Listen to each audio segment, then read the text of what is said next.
Some stories don't have an ending. They just stop. They leave behind a void of unanswered questions that echoes for decades. What happens when a person simply vanishes, leaving behind a life, a family, and a complete mystery? From a world-famous pilot who disappeared over an endless ocean to children who were there one moment and gone the next, we're diving into the disappearances that defy all explanation. These are the cases where the trail went cold, the clues led nowhere, and the world was left asking the same question: what really happened? In the golden age of aviation, one name soared above the rest: Amelia Earhart. She wasn't just a pilot. She was a global icon, a symbol of courage, and a trailblazer for women everywhere. In 1937, she took on her biggest challenge yet, to be the first woman to fly around the world. With her navigator, Fred Noonan, by her side, the entire planet was watching. On July 2nd, 1937, during one of the final legs of the trip, Earhart and Noonan took off, heading for Howland Island, a tiny, remote speck of land in the vast Pacific Ocean. Their last radio transmission was chilling. Earhart said they were flying through overcast skies and were low on fuel. Then nothing but silence. The search that followed was one of the largest and most expensive in American history. The U.S. Navy and Coast Guard scoured 250,000 square miles of ocean and found absolutely nothing. No wreckage, no bodies, no trace of her plane. It was as if they had been plucked from the sky. So what happened? The official theory is that they ran out of fuel, crashed into the Pacific, and sank without a trace. But for a lot of people, that explanation just feels too simple for a legend like Earhart. A more compelling theory centers on Nikumaroro, a deserted atoll about 400 miles from their destination. Believers in the Gardner Island hypothesis think Earhart and Noonan made an emergency landing on the island's coral reef. Over the years, search parties have found artifacts there that could be linked to them: scraps of metal, pieces of a woman's shoe, and even a jar of what looked like freckle cream. In 2020, satellite images revealed an underwater anomaly in the island's lagoon, sparking hope that it could be the wreckage. An expedition to investigate the object, which was set for November 2025, has since been postponed to 2026 due to permit delays in cyclone season, meaning the mystery will have to wait a little longer. And then there's the darker theory that Earhart and Noonan were captured by the Japanese, who thought they were American spies. This version of the story claims they were taken to Saipan, held as prisoners, and died in custody. But despite decades of rumors, no real proof has ever surfaced. Amelia Earhart flew into the unknown and became a legend. Her disappearance remains one of the greatest unsolved mysteries of the 20th century, a haunting reminder of a journey that never found its end. From the empty expanse of the ocean, our next mystery brings us to a family home on a cold Christmas Eve. In Fayetteville, West Virginia, a house fire became the scene of a disappearance that has baffled everyone for over 75 years. It was Christmas Eve, 1945. The Sodder family, George, Jenny, and 9 of their 10 children were asleep.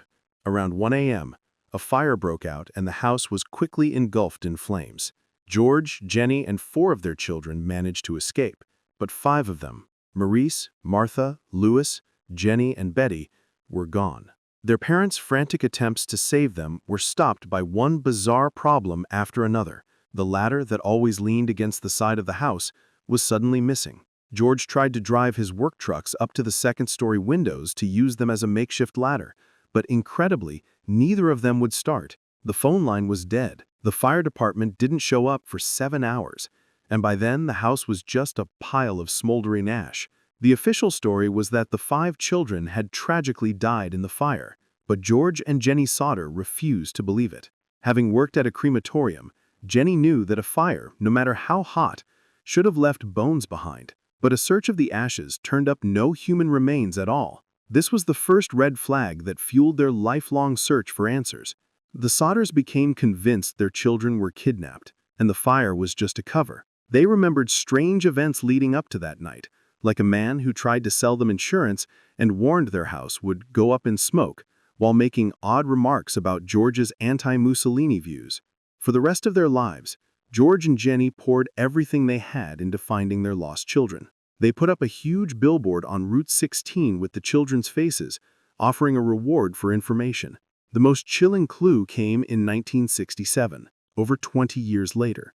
The family received a letter from Kentucky with a photograph of a young man who looked strikingly like their son Lewis. On the back was a cryptic message. They hired a private investigator to look into it, but he vanished too. George and Jenny Sodder died never knowing what happened to their children. The rest of the family has continued the search, but the mystery of that Christmas Eve is still unsolved. A story of unimaginable loss and a family's hope that never died. The Sodder family's search was born from tragedy, but sometimes a disappearance isn't about loss, but about a meticulously planned escape that creates a legend. That brings us to the audacious and still unsolved case of D.B. Cooper. On November 24, 1971, the day before Thanksgiving, a man in a business suit, calling himself Dan Cooper, boarded a flight from Portland to Seattle. After takeoff, he passed a flight attendant a note saying he had a bomb in his briefcase. His demands were straightforward: $200,000 in cash and 4 parachutes. When the plane landed in Seattle, his demands were met. Cooper traded the passengers for the money and parachutes, keeping the flight crew on board. He then ordered the pilot to fly toward Mexico City, somewhere between Seattle and Reno. In the middle of the night and a raging storm, Cooper did the unthinkable. He lowered the rear stairs of the Boeing 727 and parachuted into the dark, rugged wilderness below with the cash strapped to his body. He was never seen or heard from again. The FBI launched one of the most extensive investigations in its history, codenamed Norjack. They investigated over 800 suspects, but never found the man the media had mistakenly dubbed D.B. Cooper. The only real piece of evidence he left on the plane was a black J.C. Penney clip-on tie. For years, there were no new leads. Then, in 1980, a young boy camping along the Columbia River found 3 decaying bundles of cash, totaling $5,800. The serial numbers matched the ransom money, proving it was from the hijacking. But this only deepened the mystery. Did Cooper die during the jump, or did he just lose some of the cash on his way to freedom? Over the years, plenty of suspects have been named, but the FBI officially closed the active investigation in 2016. Still, the case is far from dead. New files have been released, and amateur sleuths are always turning up new leads. One parachute specialist even claims to have found a harness on property linked to a key suspect, prompting renewed interest. Did D.B. Cooper pull off the perfect crime, or did he die in the wilderness? What do you think? He remains the only unsolved skyjacker in U.S. history, a folk hero to some, a ghost to others, and a complete mystery to all.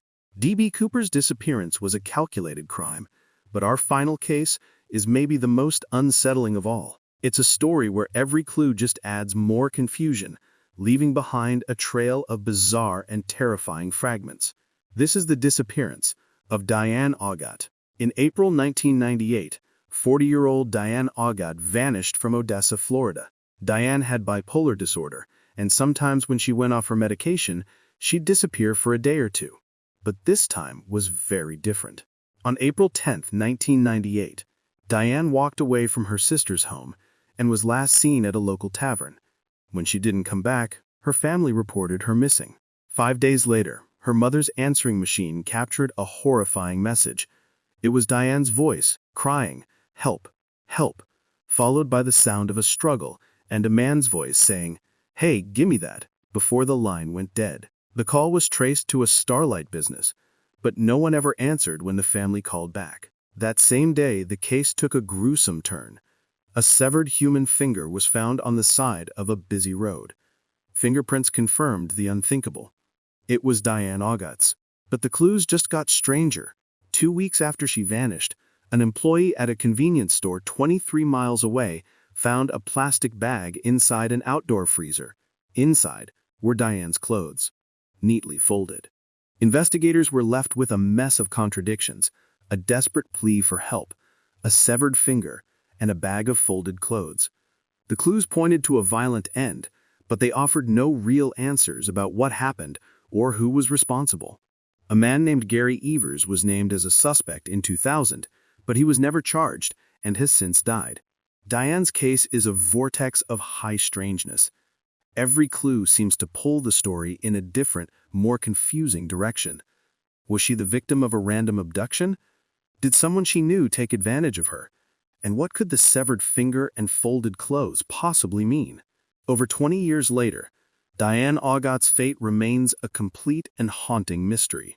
These are just a few of the stories that stick with us, cases where ordinary people stepped out of their lives and into the unknown. What do you think happened?